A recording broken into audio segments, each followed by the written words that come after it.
اگر تم کسی خارجی کے جلسے میں چلے جاؤ جو یزید کی شانیں بیان کر رہا ہو اور جو یزید مردود کے قصیدے پڑھ رہا ہو اور مولا علی کے خلاف بکواس کر رہا ہو، تو اس جلسے میں بیٹھنے سے، اس محفل میں جانے سے، اس جماعت میں شامل ہونے سے تمہارا وہ نقصان ہوا جو کروڑوں اربوں خربوں سے بڑا نقصان ہے۔ اور ایسے ہی اگر تم چاول کھانے چلے گئے کسی ایسی مجلس میں کہ جہاں اصحاب رسول اللہ علیہ السلام کو تبرہ کیا جا رہا ہے، گالیاں دی جا رہی ہیں، بکواس کیے جا رہے ہیں،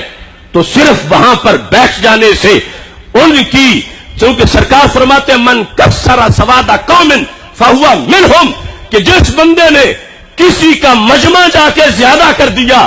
قیامت کے دن اسی دھڑے میں شمار ہوگا۔ بے شک کہتا رہے میں تو صرف سننے گیا تھا، میں تو ان کا ساتھی نہیں تھا، میں تو ویسے چلا گیا تھا، میں تو بس دوست نے کہا تو جا بیٹھا تھا۔ جہاں پر صحابہ کرام علیہم رضوان کو گالیاں دی جا رہی ہوں، جہاں پر اہل بیت اطہار علیہم رضوان کو گالیاں دی جا رہی ہوں، وہاں بندے کا وہ نقصان ہوتا ہے،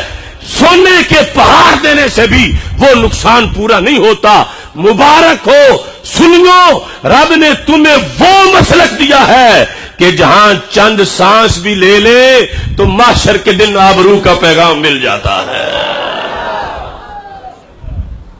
من کسر سواد قوم فہو منہم، سرکار فرماتے ہیں جس نے کسی کے مجمع کو بڑھایا انہی میں سے ہے، جس نے کسی کی نشانی لگائی انہی میں سے ہے۔ آج اگر کوئی قادیانیوں کا فارم فل کرے اور کہے نہیں میں دل سے تو ختم نبوت مانتا ہوں، یہ تو میں نے صرف ویسے لکھ دیا تھا، آج کسی کا پرچم اپنے گھر پہ لگائے جو صحابہ کے بغض کی علامت ہے، جو قرآن کے منحرف ہونے والوں کے عقیدے کی علامت ہے، جو کہتے ہیں کہ قرآن سارا بدل چکا ہے اور قرآن بدلی ہوئی کتاب ہے، یہ کالا جھنڈا ان لوگوں کی نشانی ہے۔ اور جو شخص اپنے گھر پر یہ پرچم لگائے ہوئے ہے اس نے یہ اپنا نام لکھوایا ہے ان ناریوں کے اندر کہ جو ناری ام المومنین عائشہ صدیقہ کو گالیاں دیتے ہیں، جو ناری خلفائے راشدین کو گالیاں دیتے ہیں، کل بے شک کہتا رہے میں نے تو بس ایک دن کے لیے لگایا تھا، میں نے تو بس ویسے لگایا تھا۔ لا یقبل منہ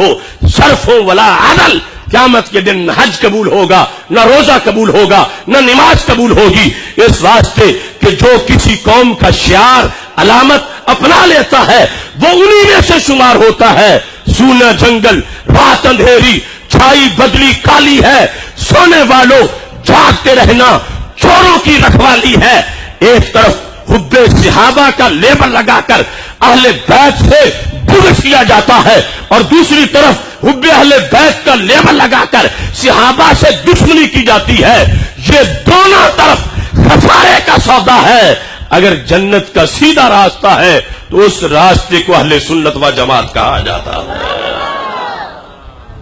اس بنیاد پر اور کچھ یاد رکھو یا نہ رکھو، اس چیز کو اپنے ذہن میں بٹھاؤ، اور یہ اس لیے نہیں کہ ایک چھوٹا سا عالم دین اپنی تقریر میں کہہ رہا تھا، یہ اس لیے کہ کربلا کے میدان میں امام حسین نے بھی یہ تقریر کی تھی، یہ اس لیے کہ حضرت امام حسین رضی اللہ تعالی عنہ نے یہ تقریر اپنی نسل آل کو قیامت تک پڑھائی تھی، اور یہ اس لیے کہ سب سے پہلے زبان رسالت حضرت محمد مصطفیٰ صلی اللہ علیہ وسلم نے آپ نے اپنے دونوں نواسوں امام حسن اور امام حسین کو جو خصوصی لیکچر دیے اس کے اندر بھی اس چیز کو سرکار نے شامل فرمایا تھا۔